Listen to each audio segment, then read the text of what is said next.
আরে যেভাবে ঘুমটা পেয়েছিল ভাগ্যিস ভেঙেছে, না হলে তো আর কোনো খোঁজ খবরই ছিল না। গতকাল যে পরিশ্রম করেছিলাম তারপরে তো ঘুম পাবেই না। যাই ফ্রেশ হয়ে একটু বাগানের দিকে চাই, না হলে কোন ফাঁকে আবার আপেল চুরি হয়ে যাবে, টেরও পাবো না। এই কথা বলে বাঘ সেখান থেকে চলে যায়। শুনলাম আপেলের দাম নাকি বেড়েছে, বাগানে যাওয়ার আগে একটু বাজার থেকে আসতে হবে। এদিকে বাঘের অবর্তমানে তার বাগানে ঢুকে পড়ে একটি ছাগল। মনে হচ্ছে আজকে বাঘ মামার আসতে একটু দেরি হবে, যাই ফটাফট কটা আপেল পেড়ে নিয়ে যাই। এই কথা বলে ছাগল সেখান থেকে কিছু আপেল পেড়ে নিয়ে যায়। এমন সময় রাস্তায় দুটো শিয়ালের সঙ্গে দেখা। কিরে ছাগল, তুই এই আপেল পেলি কোথা থেকে? বাঘ মামার বাগান থেকে নিয়েছিল শিয়ালরা। এই কথা বলে ছাগল সেখান থেকে চলে গেল। ছাগল সেখান থেকে চলে যাওয়ার পর তারা দুজনে ভাবলো বাঘের বাগান থেকে তারাও আপেল চুরি করবে। যেমন ভাবা তেমন কাজ, তারাও চললো আপেল চুরি করতে।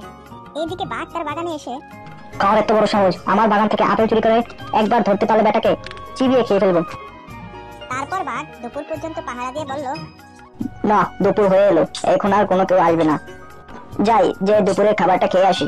তার পেছন দিয়েই শিয়াল দুটি আসলো আর বলল, হাই দেখ, বাঘ মামা চলে যাচ্ছে, এই সুযোগ কিছু আপেল নিয়ে কেটে পড়ি চল। তারপর তারা দুজন মিলে বেশ অনেকগুলো আপেল পেড়ে নিয়ে চলে গেল। বাঘ মামার বাগানের আপেলগুলো তো খুবই সুস্বাদু, কালকে একবার যাবো, গিয়ে কিছু আপেল পেড়ে নিয়ে আসবো। এইভাবে তারা প্রত্যেকদিন বাঘের অবর্তমানে তার বাগান থেকে আপেল চুরি করে নিয়ে আসতো। না, এইভাবে প্রত্যেকদিন আপেল চুরি হয়ে যাওয়া তো ভালো কথা নয়। আজকে যেভাবেই হোক বেটাকে ধরতেই হবে। এই কথা বলে বাঘ ঘুমের ভান করে শুয়ে থাকলো। আর শিয়াল দুটি এসে বলল, হাই দেখ, বাঘটা ঘুমাচ্ছে, এই সুযোগ চল কিছু আপেল পেড়ে নিয়ে যাই। কি, তোদের এত বড় সাহস, তোরা আমার বাগান থেকে আপেল চুরি করে খাস? তারপর বাঘ শিয়াল দুটোকে মেরে সেখান থেকে চলে গেল। তো গাইস, ভিডিওটি ভালো লাগলে চ্যানেলটিকে সাবস্ক্রাইব করে দিও এবং পাশে থাকা বেল আইকনটি বাজিয়ে দিও যাতে পরবর্তী নতুন ভিডিওর নোটিফিকেশন সবার আগে তোমাদের কাছে পৌঁছায়।